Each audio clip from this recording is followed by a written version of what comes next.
How's it going, everyone? And once again, we have a new set of Magic the Gathering cards to talk about. And of course we do. We get a set like every single time somebody farts. So here we are now, and our current set is Bloomburrow. Bloomburrow is the newest Magic set based entirely on a new plane, like Thunder Junction was. We got two new planes, and one of them sucked. What about this one, though? Not really. This plane actually seems really fun. So this is effectively a Fern Gully style plane where everybody is a furry, and if you happen to find yourself on the plane via an omen path or what have you, then you end up turning yourself into a furry as well. So we've got furry versions of planeswalkers from various sets in what if scenarios and all kinds of fun stuff to mess with, but that's not what we're here to talk about today.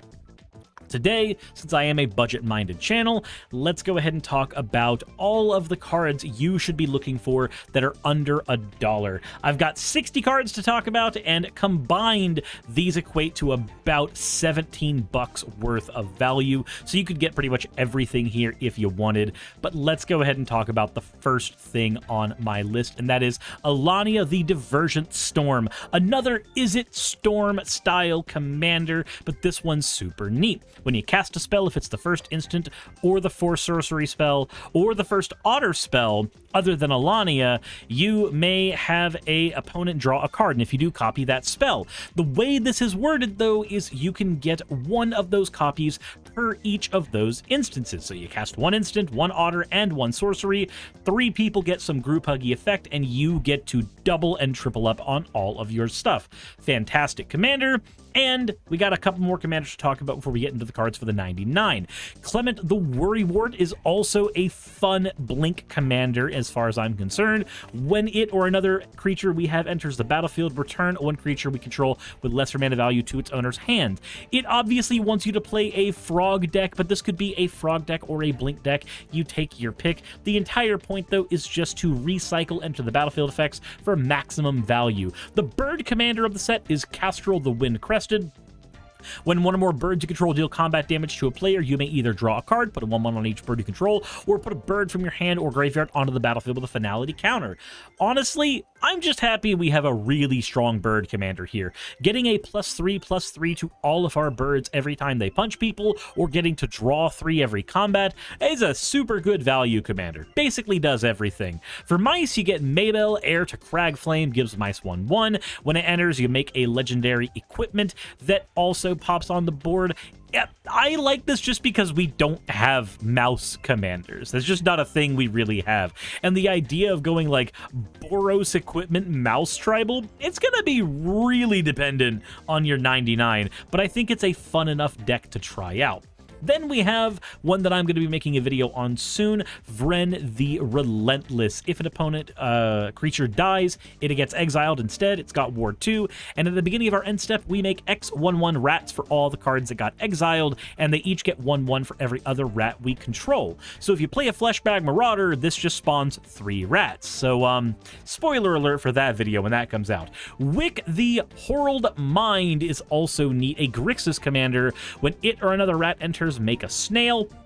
If you don't have a snail, otherwise put a 1/1 counter on a snail, and then you can pay Grixis to sacrifice this and deal damage equal to a creature's power to each opponent and draw cards equal to the creature's power. So you're basically playing this to drop a snail on the board, get the snail massive, and then fling the snail at all of your opponents for massive damage, drawing enough cards to make the snail massive after the fact. Then we have Zoraline Cosmocaller as the last commander on the list. It's got flying, vigilance, gains you a life every time a bat attacks, and it's got a pseudo version of the Sun Titan effect where you get a permanent with mana value 3 or less from your grave to the battlefield, but it gets a finality counter, so we have a downside too. I love commanders with downsides because it's far more interesting to build around. There's far more things to solve here. Like with Zoraline, we need to be adding in cards like Nesting Grounds into our deck to make sure that Zoraline does not remove our important cards off of the board at any point. But that's enough about commanders. This is a standard legal set, and let's see what other stuff we have available. Far more interesting things because commanders are nice to build around, but being able to get some budget options for our decks is also really, really interesting to me. So let's start out with the utility lands that they gave us in this set. Hidden Grotto is wonderful if you are playing a monocolored deck because all of these effects that let us surveil one or scry one when a land enters gives us deck selection that we can use to basically curve off the side effect of playing a monocolor deck. Usually monocolor has fewer options, so we need to have better utility, and Grotto gives us a good way to do it. After all, you should be running something other than 37 monocolored lands in your monocolored decks anyways. As for the other lands, we have Lilypad Village, which can let us surveil 2, only if we have a bird, frog, otter, or rat. This is obviously a big slew of stuff.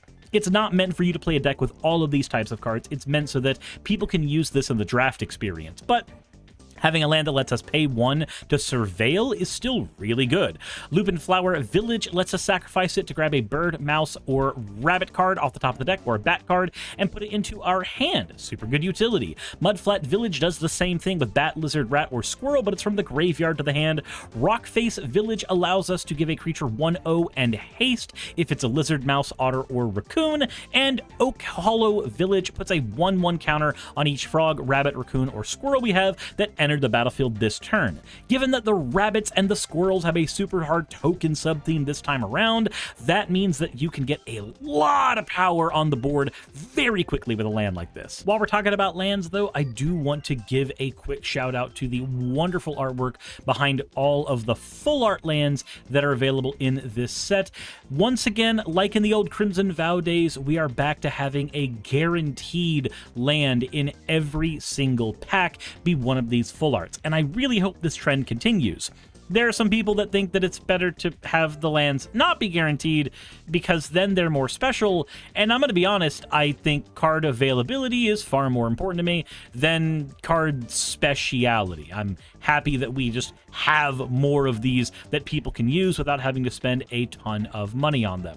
I know that people have had opinions on this since we got our first sets of full arts and we moved away from the old Zendikar version of full arts, but I'm going to be honest, I think it's okay to give people more access to these things. I'm very happy to see these. That said, let's move on with the other stuff that we've got available. Token decks can look forward to For the Common Good and Storm Chaser's Talent. The talent is really good for Spellslinger decks, giving you 1/1 otters with prowess for every single spell you cast after you level it up all the way, while also just making that initial otter for 1 single mana. And hell, at level 2, it just gives you another instant sorcery from your grave, so that's good. For the Common Good, gives you X tokens that are copies of a token you control. There's plenty of decks that can really, really abuse this. I'm thinking Magus Lucia Kane decks can do all kinds of silly stuff with this, but also decks that just want to make tokens to begin with, like, say, Temur Dragon decks with Miriam can use For the Common Good to basically just make a win con. Just summon a red dragon token and then use For the Common Good to spawn multiple copies of it. You just win the game. Removal suites can be improved quite a bit with this recent set. For budget decks, we get a Gate Assault, 4 damage to a creature, and then it exiles it, or exiling an artifact. This wouldn't be noteworthy if it didn't say exile, though. I'm going to be honest with that. Early Winter gives us access to another way for black to exile enchantments, which is very prohibitively costed at 5, but if you have a deck that can discount black cards or spells, then maybe this will work for you if you're desperate for more ways to get rid of enchantments in mono black decks. Feed the Cycle is a wonderful new 2-mana removal spell along with Fell. More of these, please. One is a sorcery, one's an instant with a small downside, but that's just power creep murder at this point. 47 cents is a steal for cards like this. Then we have Wear Down, a way to blow up an artifact or an enchantment, and you can even use the new gift mechanic to hand somebody a card, let them draw a card, and then you can blow up 2 artifacts or enchantments. That's huge, and way better than having to spend 4 mana into like a Return to Dust or something. On that same token, though, at instant speed, you get Paw Patch Formation, blowing up a creature with flying, blowing up an enchantment, or allowing you to draw a card if you need it to cantrip. Keen-Eyed Curator is a new Scavenging Ooze-like that can can exile a card from a graveyard, and then if there are 4 more card types exiled with it, it gets 4/4 and trampled. He doesn't have the infinite power of a Scavenging Ooze, but a 7/7 Trampling Scooze is still nothing to sneeze at. And Hive Spine Wolverine can make Blink and Reanimation decks really sing, being a 5/4 that blows up an enchantment when it touches the board, or fights a token when it touches the board. A very unique modal style of removal. But speaking of graves, Tidecaller Mentor is one of the great new recursion cards we have access to. For 3 mana, it touches the board and gets any non-land permanent from your graveyard to your hand if you have 7 cards in your grave already. Peerless Recycling uses the gift mechanic to allow you to get 2 permanents out of your graveyard for 2 mana. Really amazing. Then we have Osteomancer Adept, allows us to tap it and then cast any creature spells from our graveyard as long as we're willing to forage on top of pulling them out and put a finality counter on the creatures. The forage ability is unique to the squirrels of the set. It lets you either exile 3 cards from the graveyard or sacrifice a food token. Then we have Coiling Rebirth, a really neat new revival spell. For 5 mana, revive a creature from your graveyard and then gift a card to an opponent to get a copy of that creature. Black having access to copies is insane. Mono black decks being able to use this to get 2 Zulaport Cutthroats or 2 copies of Merchant of Asphodel. There's all kinds of ways to turn this into massive, massive value. Dewdrop Cure can get 2 creature cards for mana value 2 or less from your graveyard to the battlefield for 3, which is an insane rate of return. But if you gift a card by letting somebody draw a card, suddenly it's getting you 3 creatures on the battlefield. If you're playing Orzhov Aristocrats, this just creates a board state for you. You use this and you get your Zulaport Cutthroat, your Jadar, and your Viscera Seer all on the board at once, and now suddenly your opponents are having to deal with you having access to your burn engine again. Festival of Embers is an Underworld Breach like that allows you to cast instant and sorceries by paying 1 life in addition to their other costs, and if a token or a card will be put into your graveyard instead, exile it instead. It's interesting that it says exile it instead for tokens as well, since normally tokens touch the graveyard, but I guess there are some specific instances where that will matter. And Jackdaw Savior is another Orzhov Aristocrats piece that allows itself to summon anything out of your graveyard as long as its mana value is less than it or another creature you have with flying that left the battlefield. Use it in the new bird decks or put it in a dragon deck that has access to white to add some reanimation spice to your otherwise linear strategies. Linear strategies also get some boosts, though, with ramping abilities. Clifftop Lookout is the new Farhaven Elf/Wood Elf/Elvish Harbinger ability. This enters the battlefield, reveal cards on the top of your library till you hit a land, put that on the battlefield, and then put the rest onto the bottom in a random order. Notably, this can get any land, so if you have a Field of the Dead deck, this can just put Field of the Dead on your deck if it's near the top, or a Triome, or anything. It has the benefit over something like Elvish Rejuvenator that normally has to look at the top 4 cards of your deck and see if there's a land on top. Clifftop Lookout doesn't have to worry about that. It just gets the land, period. I'd say outside of losing selection options, it is a pure power creep of it. And the Fecund Green Shell is a new turtle that gives your creatures 2/2 if you got 10 or more lands, which is interesting for tokens decks that have landfall abilities. But I mainly like it because if it or another creature with toughness greater than its power enters, you can look at the top card of your library and then get a land card and put that on the battlefield tapped. Otherwise, it goes into your hand. The reason I think this is so insane is this is an instant, and I mean an instant, board state enabler with Avenger of Zendikar. All of the plants with Avenger of Zendikar are 0/1s when they come out, so they have toughness greater than their power when they touch the board. So you get to then look at the top of your library for each token that came up with the Avenger of Zendikar. Say it summons 7 plants, that's 7 times you get to look at the top of your library and then drop a land down if you have a land. If you've got a near even split of lands in your deck, since it is a landfall deck, that's about 2 or 3 lands dropping down, meaning that just with this, you'll have +3/+3 to all your plants encounters and +2/+2 from the green shell. Without playing any extra lands, just letting the green shell do its thing, you get enough lands to have an army of 5-6 tokens.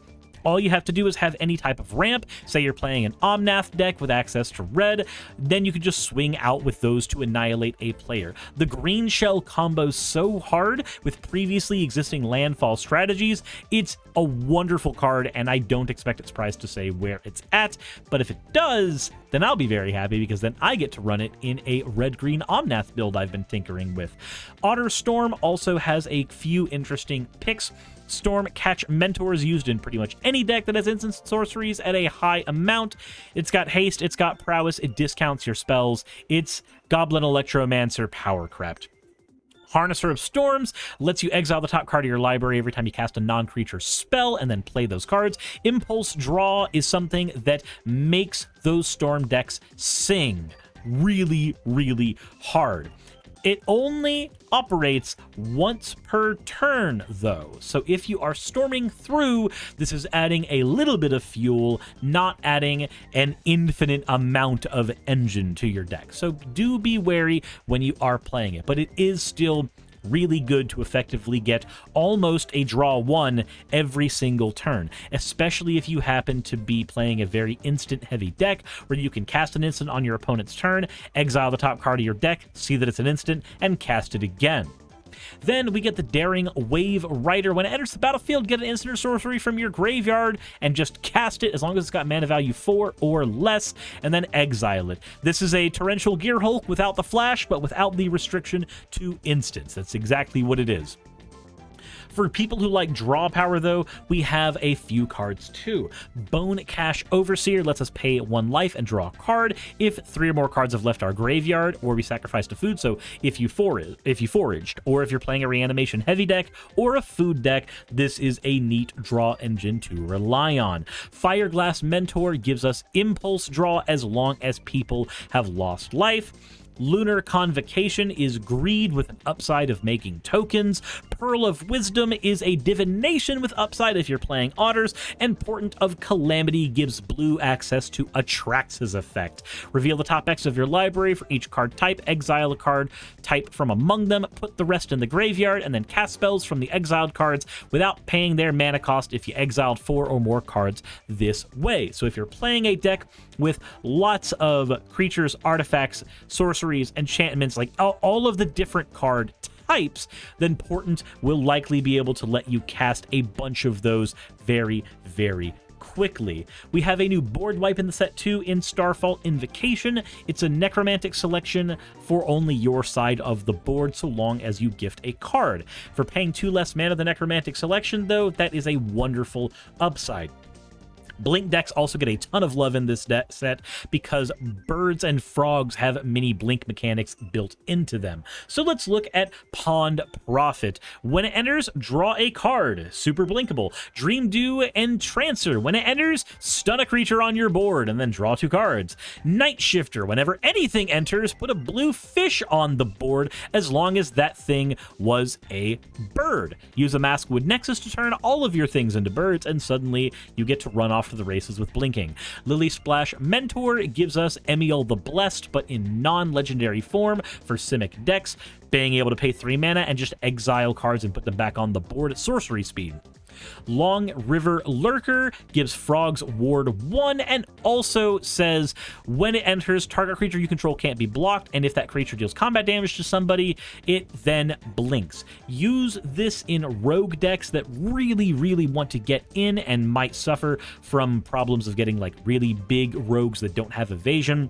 Use it in the Frog Blink deck, obviously, or use it in a Miriam deck where you can just turn one of your really strong dragons into a creature that can't be blocked, punch somebody in the face, and then put that dragon back on the board, triggering Miriam and getting lots more tokens. Splash Portal is another way to blink for 1 mana, exile a creature, put it back on the board. If it is in the types it cares about, though, you get to draw a free card off of that.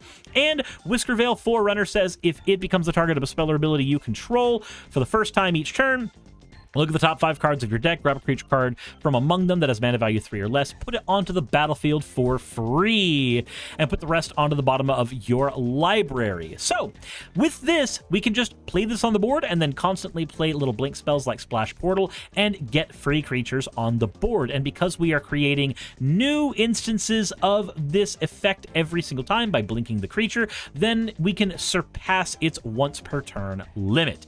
And finally, Aristocrat decks can be super happy. We've got a draw engine and a new version of Marauding Blight Priest. Starting with the Starscape Cleric, this says anytime you gain life, each opponent loses 1 life. This will double up all of your previously existing Aristocrat win cons, but it's got Offspring, so you can play 2 of these at once for the same cost of a Blight Priest and a Zulaport Cutthroat.